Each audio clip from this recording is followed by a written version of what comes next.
then Bermaz and Seeker of the Way. Which is curious because this seems like a great weekend for Mantis Rider. If you assume that there's going to be an uptick in green devotion strategies, that's one of the better cards you can play. It is very tough for them to beat that card. They're almost on Arbor Colossus or Bust, as here is a Thoughtseize from Lundquist to start things off here in round number 2. And Lundquist did a lot of work with those Thoughtseizes back in the day when Fairies was the standard deck. Oh, believe you me, I know that. Ben, very skilled Fairies player. See a hand here, Seeker of the Way. A couple of lands, Monastery Mentor in hand, Jeskai Charm as well. So we'll see what Ben does want to select here in just a moment. Sees the lands on what can be cast. There's a Mountain of Flooded Strand and a Temple of Triumph. And I think you're going to see Ben just try to break up the curved creatures a little bit here. Strand Kelvin with a bunch of burn spells in his hand, and from Ben's side, ideally at a pretty high life total. Thing to note here from Kelvin's deck list as well, no copies of Goblin Rabblemaster, a card that you pretty much identify with in Jeskai.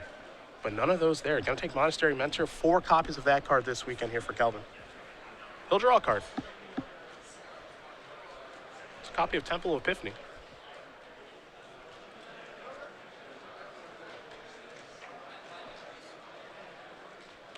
There's Temple of Triumph. It's time to scry. Top card will become the bottom card here for Young. And we'll go back Lundquist's way. So he does have a copy of Opulent Palace in hand. Not there to provide any green mana, of course, just there to be a blue-black land that comes into play tapped. The blue-black control lists do have some pretty demanding color requirements for a 2-color deck. Often they're playing Bioblight and Dissolve, so you need to play a lot of dual lands, even something a little on the mopey side.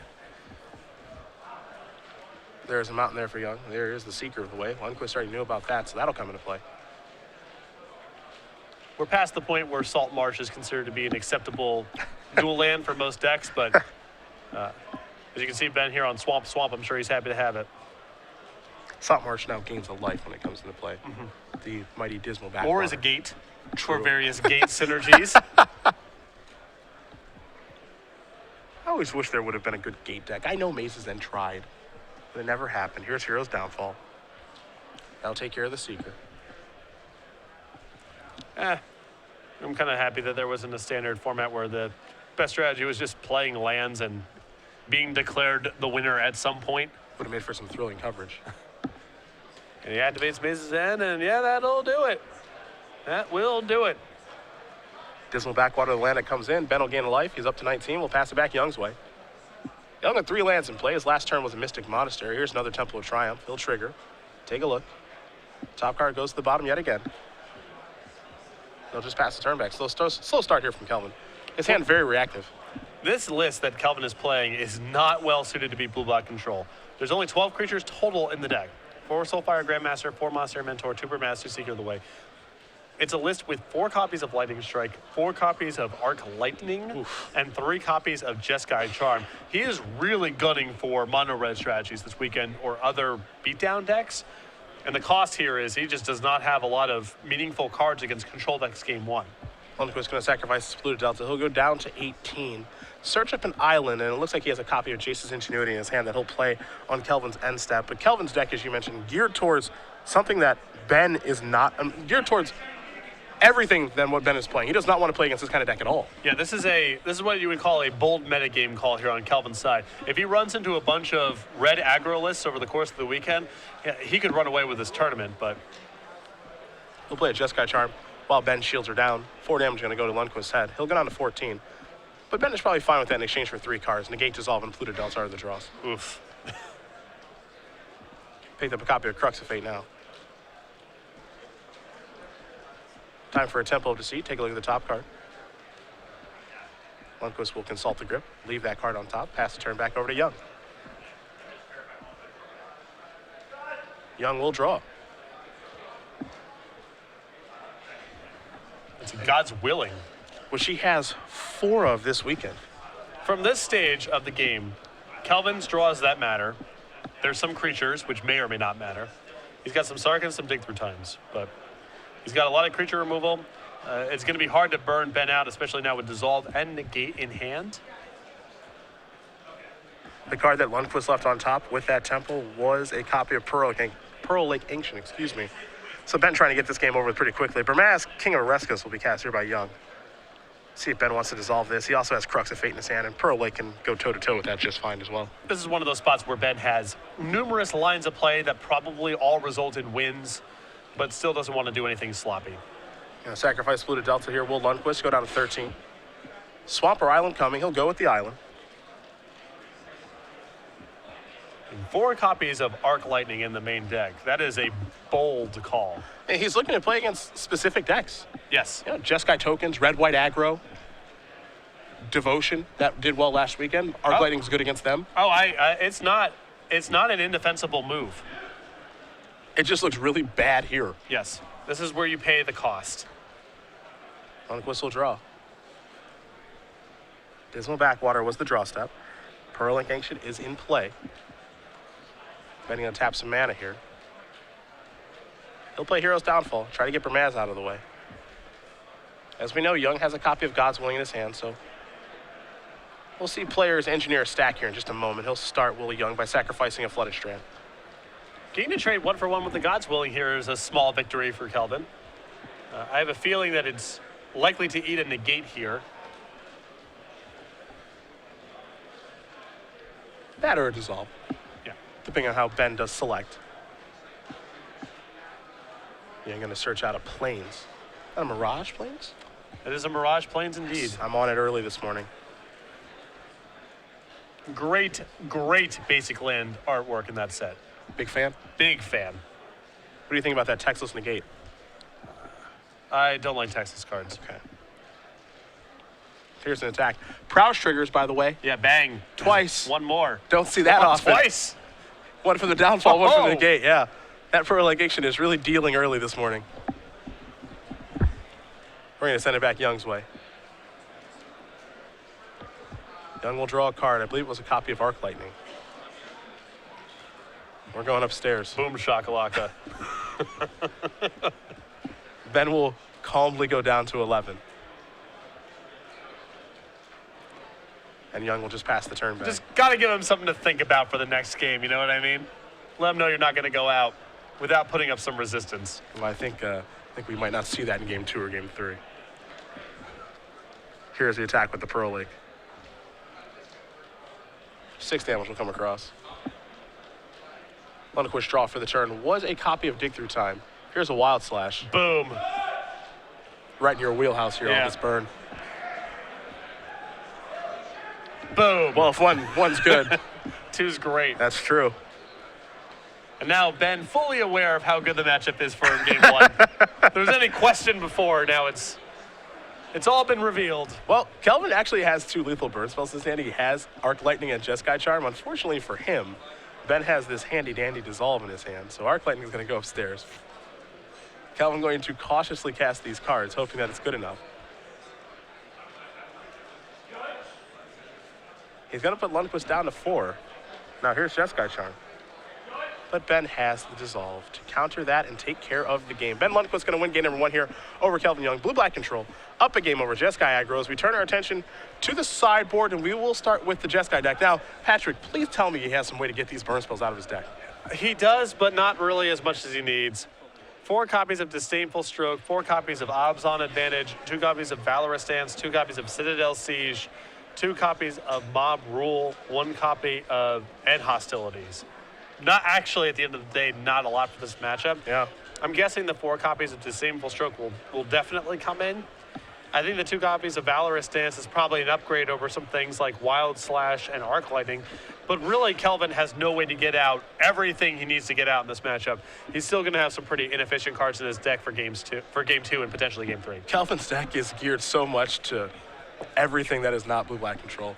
It's incredible, really. Even a card like Mob Rule, which is an unorthodox sideboard card, in the right matchups, it's game over. Against Devotion, if they get out to a big lead, all right, take all your stuff and kill you. Yep. This is just not that matchup at all. Yeah, he has a lot of action for various forms of Devotion with the 2 copies of Mob Rule, the 1 copy of End Hostilities. The 4 copies of Obs on Advantage gives him a lot of game in any sort of Constellation-style matchup. He's got good sideboard cards. It's just, this is a big blind spot for the 75 cards is blue-black control, and now Kelvin facing the consequences for that. Ben's sideboard here, he's got a Dark Betrayal, he's got a Thought Seize, a Disdainful Stroke, 3 copies of Negate, a Grind Clock, a Freak's Cure, a Bile Blight, a Drowned Sorrow, 2 Doomlake Giants, a Crux of Fate, a Tassiger, and a Treasure Cruise. So definitely some ways to make his deck better. I like bringing in the Tassiger here. It's probably very tough for Kelvin's deck to get off the table because he's so burn-oriented with his removal package. I like bringing in, I think the second copy of Crux of Fate is fine. Bile Blight, Freak's Cure, and the 3 Negates all seem powerful. So some good options here for Ben. Well, it's already a good matchup for Ben. He actually gets to improve upon, Yes. which is always deadly. So we'll see how these players sideboard and get ready for game number 2. In the meantime, of course, we're talking about sideboarding. Also leads to deck building. Some guy I know, he's pretty smart about those things. Oh, yeah, Pro Tour winner, Magic the Gathering Hall of Famer, and for my money, the best writer in the history of Magic, Patrick Chapin, back with his 2015 edition of Next Level Magic, available both on paperback, which has been sold out for approximately a year now, and ebook. Head over to starcgames.com/NLM to order your copy today. And we hope Patrick is safe. Oh, yeah, he was involved in a car accident yesterday, en route to the hotel at Grand Prix Memphis. Yeah. I spoke to him on the phone. He is fine, but definitely some dangerous weather out there in Memphis, and hopefully everyone's safe. Apparently the roads are rather icy Yes. over there in the Midwest. So Patrick Chapin, of course, Next Level Magic, what he is known for, along with Next Level Deck Building. Head over to starcgames.com/NLM for more information, as game number 2 will be underway here shortly between Lundquist and Young. No ice over here in Los Angeles. No, never is. One day you guys will get snow and the entire city will shut down. So I did once this year leave for a flight around 4 in the morning, Okay, and there was frost on my car. nice. And it was the first time in the 10 years I was living in San Diego where that had happened. Nice. I didn't even know what to do because I don't have something to scrape ice off my car. I live in San Diego. So there's a gas station very close to where I live. So I basically had to roll the window down on the driver's side of my car, stick my head out the window, and drive down the street with half of my body sticking out. Very safe. Well, it's the gas station's like literally 500 feet down the road. Okay. And it's 4 in the morning on a residential street. So not a lot of risk. Don't advise doing this, but I'm not going to own an ice scraper in San Diego. Your New Jersey roots. You've gone soft. So inefficient. What do you mean I gone soft? I drove down the road with my head out rather than wait for it to defrost. That's reasonably tough. Why didn't we just employ the defrost strategy? Would have taken too long. Oh, we're in a rush. A bit of a rush, yeah. Okay, all right. I know as a traveler, you had to get to the airport a little early. I do. So, I'm a little surprised that you were rushing. That's all. You're very timely. I am the rusher to the airport. Right, because you're so late. Always. Right. My goal is to spend as little time, in the airport as possible. Door to door. I want to walk in, walk through the line, walk on the plane. That's my Okay. plan always. Yesterday, for example, I thought it would be a good idea to try to fit a Magic Online draft. That is, okay, whatever. Not smart. Not smart. If I had won the second round, I would have just had to drop the third round to try to make it. I was the last person on the plane, barely made it. Worth it.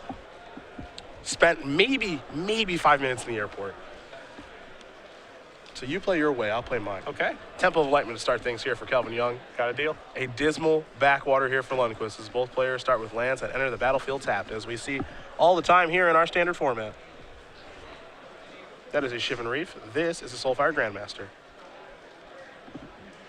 We'll head back Lundquist's way. He'll take a draw step. Does have Opulent Palace in hand. Picked up a copy of Dig Through Time.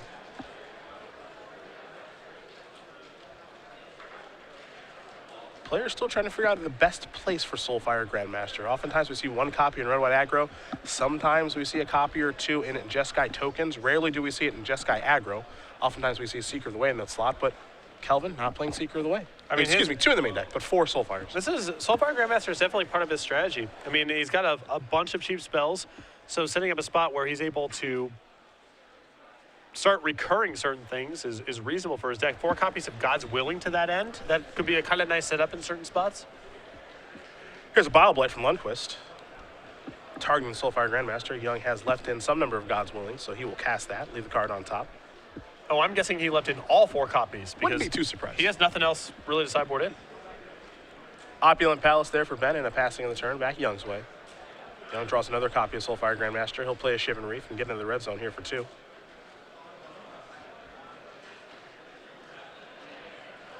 Can't forget the old Grandmaster does have lifelink, so small exchange there. And we'll go back Lundquist's way. 24-17. Tassiger the draw. A card, oddly enough, we saw a lot of in DC, saw some in Indianapolis during our Legacy Open from the Sultai players, but very little last weekend in Houston. It's true. I mean, we saw a lot of devotion strategies and not really that much Sultai. Yeah. Here's an attack for 2.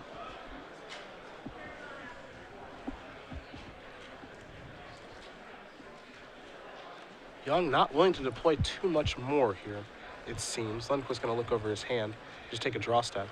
Well, 5 mana is potentially the loop of God's Willing plus Soulfire Grandmaster.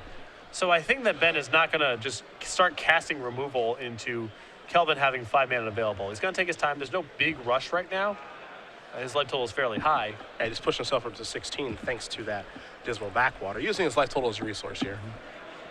Here's an attack for 2 yet again.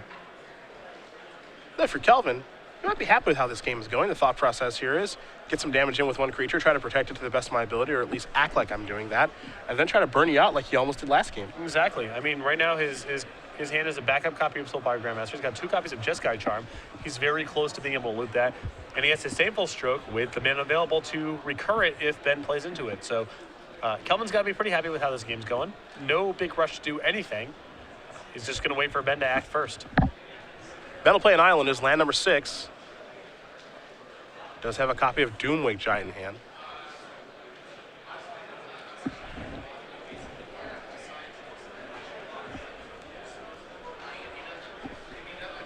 There's definitely got to be some trepidation on Ben's side of the table right now, because if you cast something into a card that allows Kelvin to cast it and get it back with Soulfire Grandmaster and it's your whole turn, he might get pushed out of the game. So this is a dangerous turn. You can see Ben's really thinking about it because he knows the consequences if something bad happens. Well, here is a Doomwake Giant.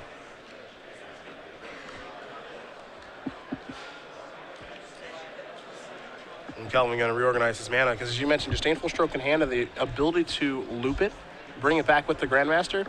This particular game, and we haven't seen a ton of Soulfire Grandmaster, but this is the best it's looked so far here in the Open Series. Absolutely. Because here is the Stroke. And will he pay to reloop it? It looks like maybe not. A little surprising there.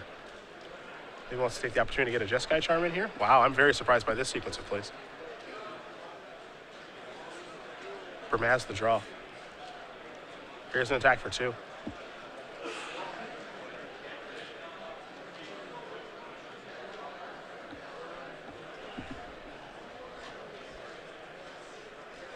I guess the question is there a reason not to loop it? Yeah, I'm trying to think of what's the spell that he's playing around in that spot.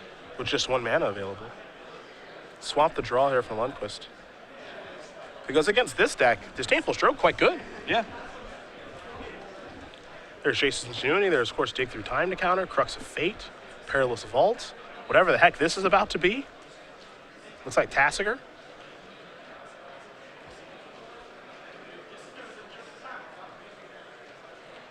Ben gonna leave Bile Blight down there. Kelvin's still not willing to pull the trigger on anything. We'll just take a draw step. And the problem now is if he makes a move with the Grandmaster, say with trying to loop Jeskai Charm, that's going to be a total shields down moment for Ben to resolve something to kill Soulfire Grandmaster or potentially something worse. There's 2 mana. Let's make it 3 for Bermaz. Ben looking at negate. Disdainful Stroke as well. This conveniently slides through both of those. But it's not something that he has to really respond to this turn, because Tassiger has the board still pretty firmly locked up.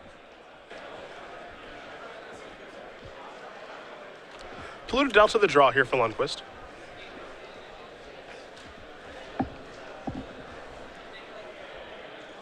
Ben will deploy a Swamp.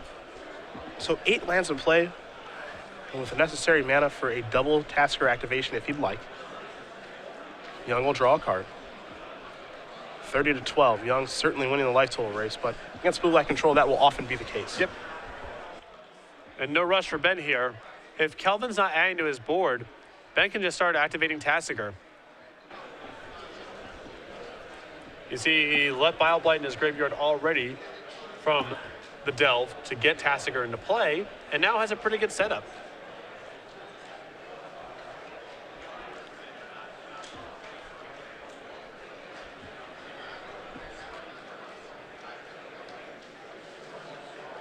There's your Tasigur activation.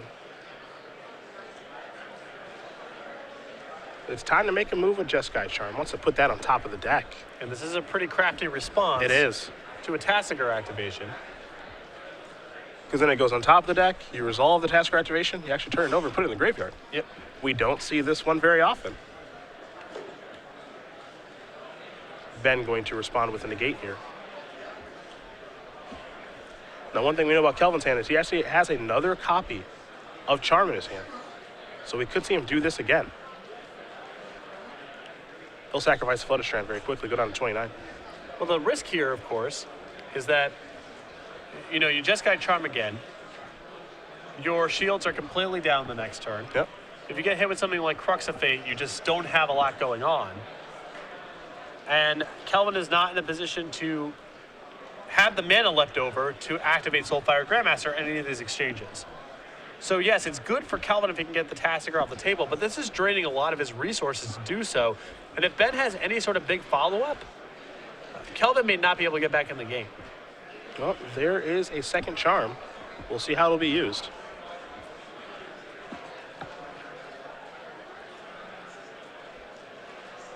It'll be used much like the first one, which is to put that thing on top. So the stack is clear. This will resolve. Cards will go to the graveyard. And now Young has to give him one of these cards. It's a Jason Ingenuity, there's a Bile-Blight, a Negate, and the Tasigur. This is the other problem with Kelvin's line of play. I mean, Kelvin's play that turn was fine, but just because Tasigur's off the table doesn't mean that Kelvin's suddenly winning the game. Yep. It's just one problem solved. Right. Lundquist will draw. Looks like another copy of Negate. But can Lundquist answer the board? I mean, there's a lot of power on the other side of the table. He'll start by sacrificing Polluted Delve, another card in the graveyard for Dig Through Time if that's what he wants to cast. There's an island.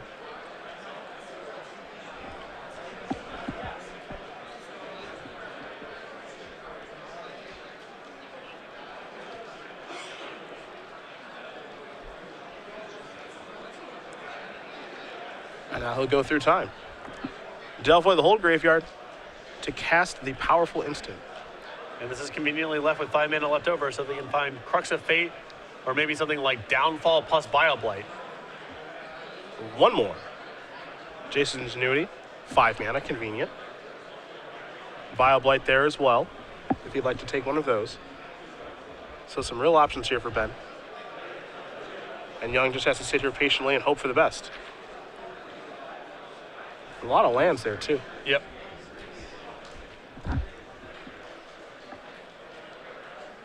So Bile-Blight and Jace's Ingenuity are the cards added. Young hoping things didn't go too poorly for him. I'd say he did okay.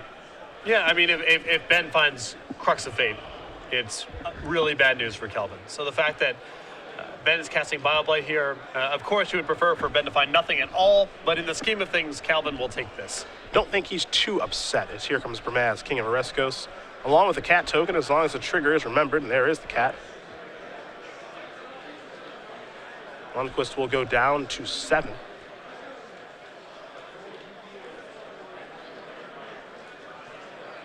Ben again with 2 negates in hand. Kelvin knows about 1 thanks to the Tasigur activation. There's also a Disdainful Stroke over there, so let's see what this will be. Another copy of Soulfire Grandmaster. Conveniently slides through, yet again, Ben's counter wall. Lundquist will untap and draw. A copy of Doomwake Giant. Not bad in this spot. Seen worse. That's for sure. I have seen worse. A big roadblock, a 4/6 that can stop things, of course. And it'll take care of the cat token as well. And Ben with a lot of protection in hand, as we know, a lot of counter spells. Yep. Doesn't necessarily answer everything, but the Doomway Giant on defense answers most of the creatures that Kelvin can bring to the table here. The counter spells in Ben's hand answers the spells. So this is fairly stable. A Grandmaster, a Bramaz, and a cat token coming into the red zone. Trying to slog through this Doomweight Giant here is Kelvin Young. So if you're on Ben's side of the table, this attack means one of two things. One is he's got burn spells in his hand, which he's trying to burn you out. Ben's happy with that game plan because he has all those negates. Yep. So in that world, he wants to block Burmaz. The second possibility is that Kelvin has another copy of Burmaz in his hand. He's anticipating that Ben is going to block the Burmaz because it's the largest creature, and then recast the Burmaz post-combat. I think Ben, because he has all the negates, doesn't care if it's the first scenario, so he's playing around the second scenario. Which I think he can afford to do. I think so too. And I'm curious to see what Kelvin's hand is now, because he didn't follow up with a burn spell. He didn't even try to go for the kill. Kelvin might have a second copy of Burmaz in his hand right now, and Ben sniffed it out. Jace's Ingenuity looks like it may be cast here by Lundquist. We'll see. Players going to make sure they have the life totals right there. As Soulfire Grandmaster does have lifelink, so Kelvin's life total maybe should be a little bit higher, but Ben is going to cast a Jace's Ingenuity right now on his own turn. He'll draw 3 cards. The Swamp is 1, the Radiant Fountain is 2, Pearlic Ancient is 3. The most important of the bunch is that land that just came into play. That's a really good set of cards here for Ben here, because he goes up to 5, he's got more of a cushion to work with. It's a land drop here, so he can hold up all of his counter spells, and Pearlic Ancient means he's going to be able to swap and start going on the offensive very quickly. Lundquist up to 5 as he passes the turn back over to Young. An iconic glimpse of Kelvin's hand there. There's another Burmaz. Fair enough. Benny Beatdown's just sniffing it all out. Hey, Burmaz is a very powerful card, but it is a legend. Looks like he wants to come to the red zone again. Kelvin really hoping he blocks it this time. And Ben will oblige. 2 damage dealt. Lundquist down to 3. Undo the work of that Radiant Fountain.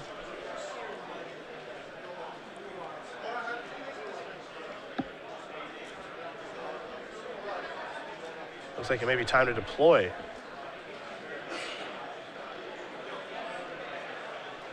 And he will. Another Burmaz.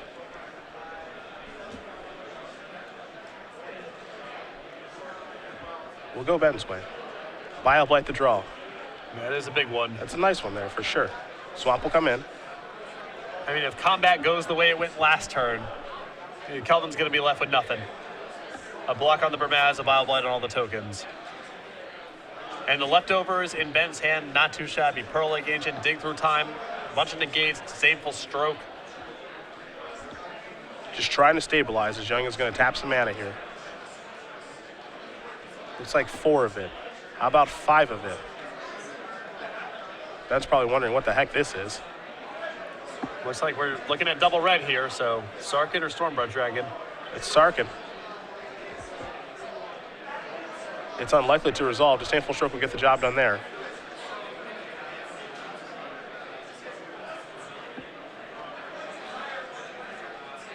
Will Kelvin continue to attack? Does sitting back do him any good? And the answer looks to be no. So, attack, another cat token. I think we know how this comic goes.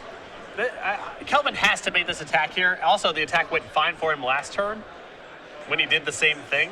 So he's got to go for it, but now this is happening. Bile-Blight placed in the stack targeting 1 cat token, which means it'll take care of them all. Those will all go away, as will the Burmaz, King of Oreskos. Doomweight Giant will stand tall. Oh, Ben put the shields down to cast his Pearlic Ancient right now. Does he fear anything from Kelvin's side of the table?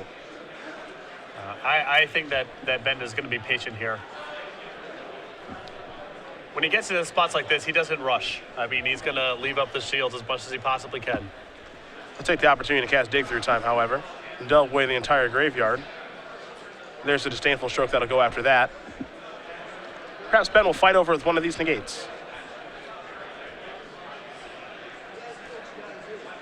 I mean, using a negate here is pretty dangerous.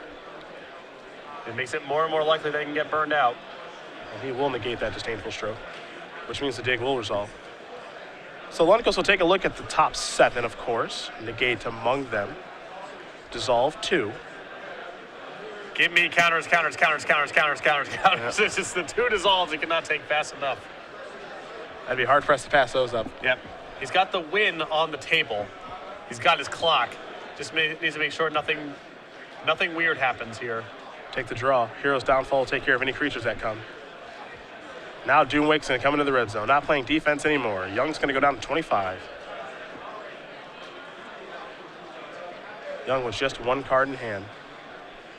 And this is exactly how a blue-black control player likes it. A bunch of mana. Maybe a creature, maybe not. A bunch of cards in hand. Life is pretty good. If Ben wants to play around the possibility of getting burned out here, a play that he can make, if he wants to cast this Pearl Lake Ancient, is to cast it now, pick up the Radiant Fountain, and make Radiant Fountain one of his land drops for the turn. That pulls him up to 5 with the ability to still cast Dissolve, so he's pretty safe. If he plays the Pearl Lake Ancient here, I guess Kelvin now going down to 1 card in hand, so there's no longer a risk. But if Kelvin drew and said go, 2 counterspells may not necessarily, or only access to 1 counterspell may not be enough to protect you. By the way, Lundquist is going to go for his Pearl Lake Ancient right now. That's going to resolve. We're going to head back his way. So the big Leviathan is joining the battlefield. And Kelvin is sitting on a lethal lightning strike, and he's just hoping that at some point Ben puts the shields down and taps out, but that's not happening. I would be very surprised if it did, as Lundquist is going to tap some mana on his main phase here. Will he be Pearl Laking? It looks like he will be. This is all just in an effort to recast this thing and maybe play Radiant Fountain too. There's a lightning strike. That's a negate.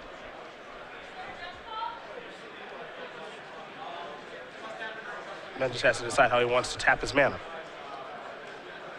Ben had mana floating. Yeah, he still has mana in his pool, so he can play the Radiant Fountain and then cast the Pearl Lake Ancient with the colorless. Doesn't really matter all that much.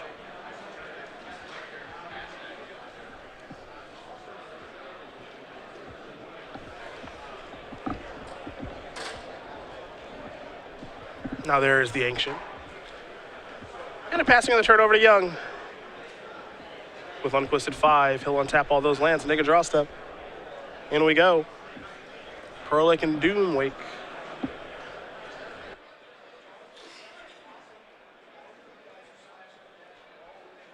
There's a copy of Valor's Stance. And now with 2 dissolves in hand, I think it's fine for Ben to just go ahead, counter this, counter the follow-up, call it a day. Math checks out pretty well there.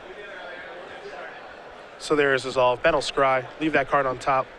Damage will come across. Prowess trigger. Yep, can't forget about it. Absolutely. Young will draw. He's at 4. Lundquist at a healthy 5. Kelvin will have to pass the turn back. Ben will quickly untap. Take a draw step here. And that is going to do it. Ben Lundquist is going to win this match here over Kelvin Young. 2-0. Blue-black control will take care of the unique Jeskai aggro build, and which was just a very tough matchup for Young, given how his deck is built.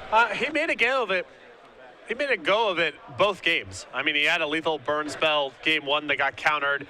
Game 2 was close there for a while. Given how bad the matchup looks on paper, Kelvin put up a pretty good fight, but I think he's just at a huge matchup disadvantage there. Game 1, a lot of dead weight in his list, and games 2 and 3, not even that much in the sideboard to improve things. Now, we've seen Kelvin in top base before when we do come to Los Angeles and the surrounding area, and it would not surprise me to see him make a run in this tournament. His deck is built in such a fashion that it is good against a very specific set of decks that have been popular recently.